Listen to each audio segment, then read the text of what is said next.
நாளைக்கான வீடியோவில் வந்து என்ன நடக்குது அப்படின்னு பார்ப்போம். அதை பார்க்குறதுக்கு நம்ம சேனலை மட்டும் மறக்காமல் லைக் அண்ட் சப்ஸ்கிரைப் மட்டும் பண்ணிடுங்க. ஃபஸ்ட்டு எடுத்தோடனே ஆதியும் பாரதியும் பேசிக்கிட்டு இருக்கிற மாதிரி தான் காட்டிக்கிட்டு இருக்காங்க. ஆதி வந்து சொல்கிறாரு, பாரதி நான் வந்து உங்களுக்கு ரொம்ப கடமைப்பட்டிருக்கேன், எனக்காக நீங்கள் நிறைய உதவி பண்ணியிருக்கீங்க, அதுக்கு நான் என்ன கைமாறு பண்ண போகிறேன்னு தெரியலை அப்படிங்கிற மாதிரி சொல்லிக்கிட்டு இருக்காங்க. அந்த நேரத்தில் வந்து பக்கத்தில் வந்து லதா வந்துடுறாங்க.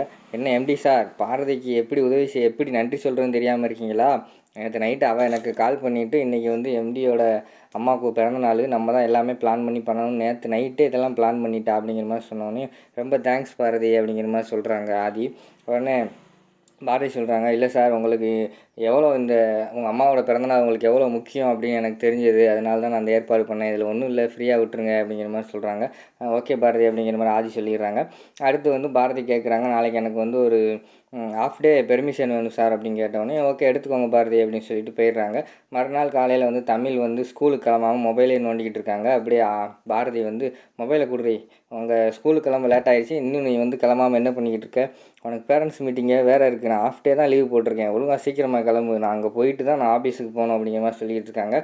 அந்த நேரத்தில் வந்து அங்கிட்டிருந்து வந்து நம்ம இவர் இருக்கார்ல, நம்ம துரை வந்துடுறாரு. துரை வந்துட்டு, என்ன பாரதி நீ வேணால் ஆஃபீஸுக்கு போ, நான் தமிழை கூப்பிட்டு ஸ்கூலுக்கு போகிறேன் அப்படிங்கிற மாதிரி சொல்கிறாங்க.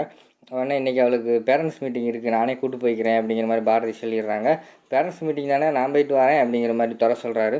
உடனே தமிழ் வந்து விழுந்து விழுந்து சிரிக்க ஆரம்பிச்சிடுறாங்க. எல்லோரும் பார்க்காங்க, எதுக்கு சிரிக்கா அப்படின்னு சொல்லிட்டு.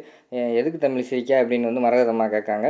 உடனே பாட்டி பேரண்ட்ஸ் மீட்டிங்னா ஒன்று அப்பா வரணும் இல்லைன்னா அம்மா வரணும் அப்படிங்கிற மாதிரி சொன்னோடனே எல்லோரும் ஷாக்காகி பார்க்குறாங்க. அந்த நேரத்தில் வந்து மணி வந்துடுறாரு. மணி வந்து சொல்கிறாரு, தமிழ் பெரியவங்ககிட்ட இப்படிலாம் கிண்டல் பண்ணக்கூடாதுமா, இனிமேல் உனக்கு துறை தானே உனக்கு அப்பா வரப்போகிறாரு, இன்னும் கொஞ்ச நாள் கழித்து உனக்கு துறை தான் அப்பா அப்படிங்கிற மாதிரி சொன்னோடனையும் எனக்கு துறை ஒன்றும் அப்பா கிடையாது அப்படின்னு சொல்லிட்டு சாப்பிட்டுக்கிட்டு இருக்கிற தட்டை வந்து கீழே டம்முன்னு போட்டு அழுக ஆரம்பிச்சிடுறாங்க. உடனே அழுதுட்டு ஒரு ரூமுக்குள்ளே போகிறாங்க. ரூமுக்குள்ளே போயிட்டு வாசுவோட ஃபோட்டோ எடுத்துகிட்டு வராங்க. ஃபோட்டோ எடுத்துகிட்டு வந்துட்டு, எனக்கு வாசு அப்பாவை தவிர யாருமே அப்பா கிடையாது, எனக்கு வாசு அப்பா மட்டும்தான் அப்பா அப்படிங்கிற மாதிரி சொல்கிறாங்க. உடனே பாரதி வந்து சொல்கிறாங்க, நானும் வாசுவும் வந்து இது வரைக்கும் தமிழ் முன்னாடி சண்டை போட்டதே கிடையாது, ஏன்னா நம்ம சண்டை போட்டோம்னா குழந்தைகளோட மனசும் பாதிக்கும்ல, அதனால் நாங்கள் வந்து அமைதியாகவே இருந்தோம், அதனால தான் இங்கே துறை வந்து என்னை தொந்தரவு பண்ணும்போது கூட நானும் அமைதியாக இருந்தேன், ஆனால் அது வந்து சில பேருக்கு தெரிய மாட்டேங்குது, அவங்களுக்காக அவன் உரைக்கணும் அப்படிங்கிற மாதிரி துறையை பார்த்து சொல்லிடுறாங்க.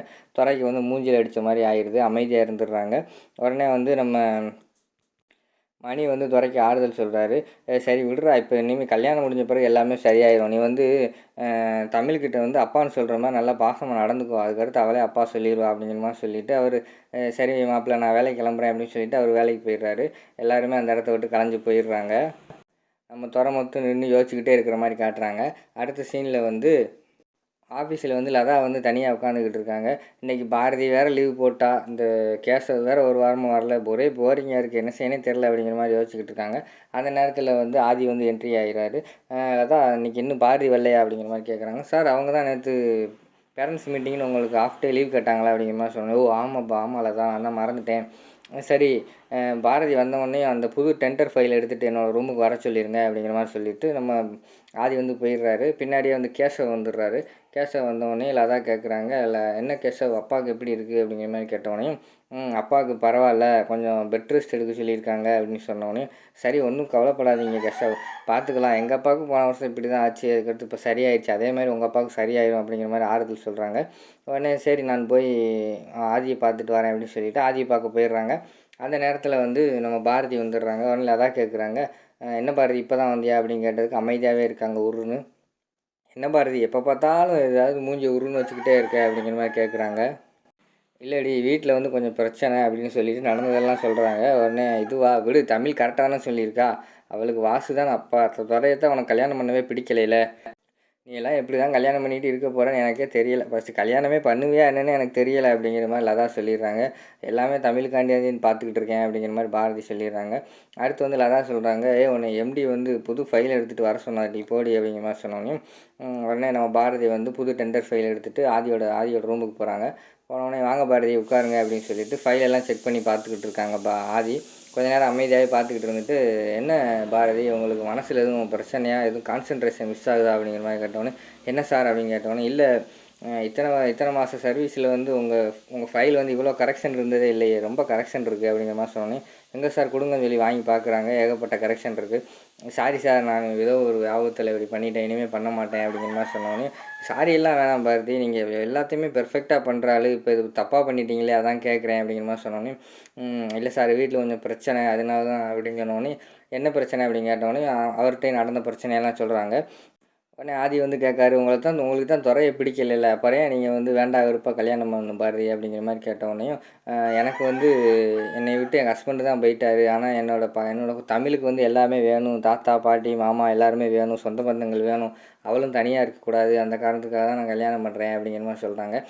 அப்போனா நீங்கள் உங்களுக்கு ஒரு கணவனை தேடலை, உங்கள் ஒய்ஃபுக்கு உங்கள் மகளுக்கு தான் நீங்கள் வந்து ஒரு அப்பாவை தேடுறீங்க கரெக்டாக பாரதி அப்படிங்கிற மாதிரி சொன்னோன்னே, ஆமாம் அப்படிங்கிற மாதிரி சொல்லிடுறாங்க.